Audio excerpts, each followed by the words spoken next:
Driving through these old rolling hills to the closest place to heaven I know. Heading north through Kentucky to the only place I'll ever call home. I'm leaving the bluegrass state behind, waiting for me on the other side. Small family farms, kids playing basketball, hoop on a red barn, cranking up John Mellencamp on I-65. What we're doing today is what I've discussed with you guys some in the past.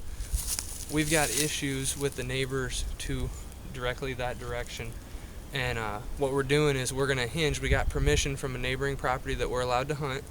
And what we're going to do is we're going to hinge this whole border that stretches all the way down to the edge of a bedding area down here. Basically what we're going to create is a natural fence that's impenetrable, or as much as we can, and the deer will want to skirt the edge of it. They're going to have no choice. Otherwise they're going to have to go up and onto the driveway.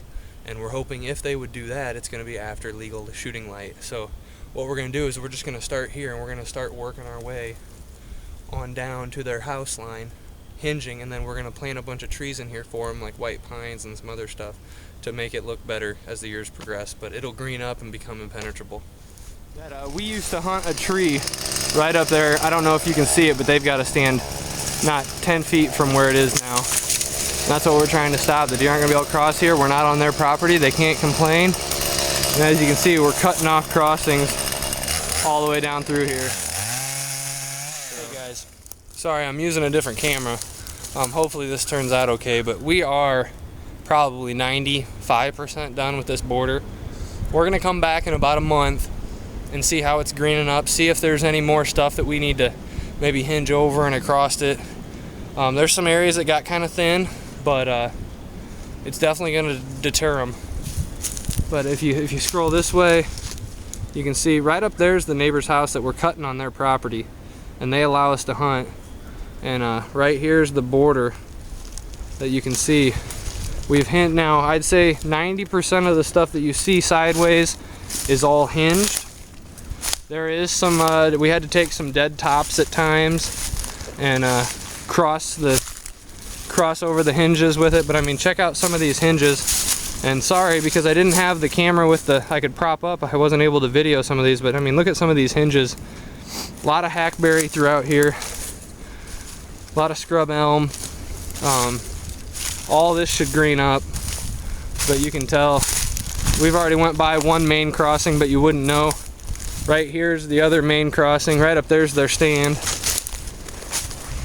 And I mean, it just, you can definitely see how the trail I'm walking on now is going to be that much more attractive to them, because everything is blocked, or at minimum it's going to be harder for them to slip through. And then about right up there is where they get onto our property and the neighbor's property over here, but which we can hunt as well. So I am leaving the parents' place right now, the homestead property. Got here around 10:30 and it is 1:40 right now, and we even stopped and ate at one point. So we hinged that whole entire line in a couple hours.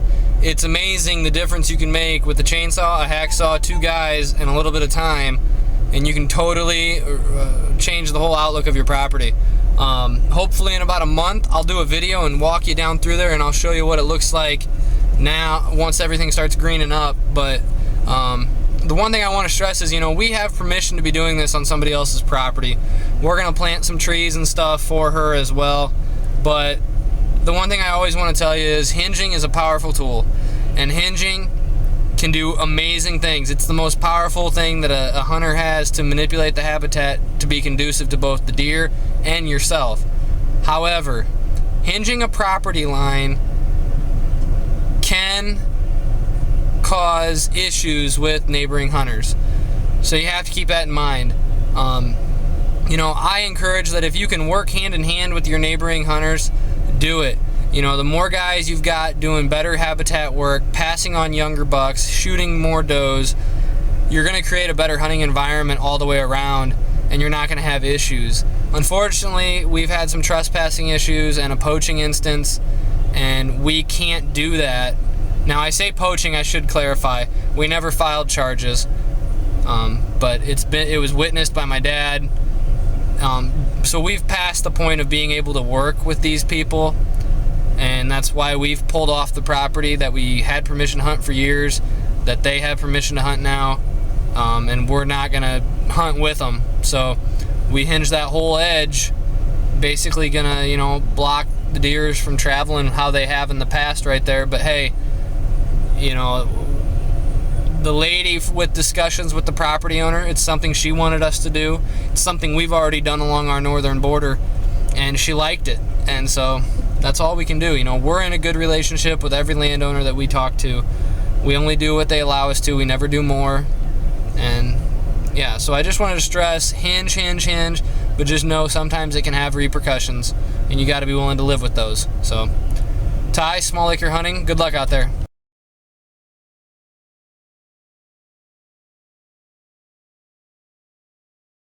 Down to here. And this is Wait, show the top of it again.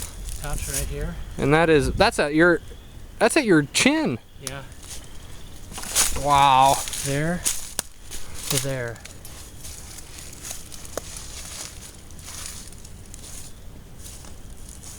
Wow.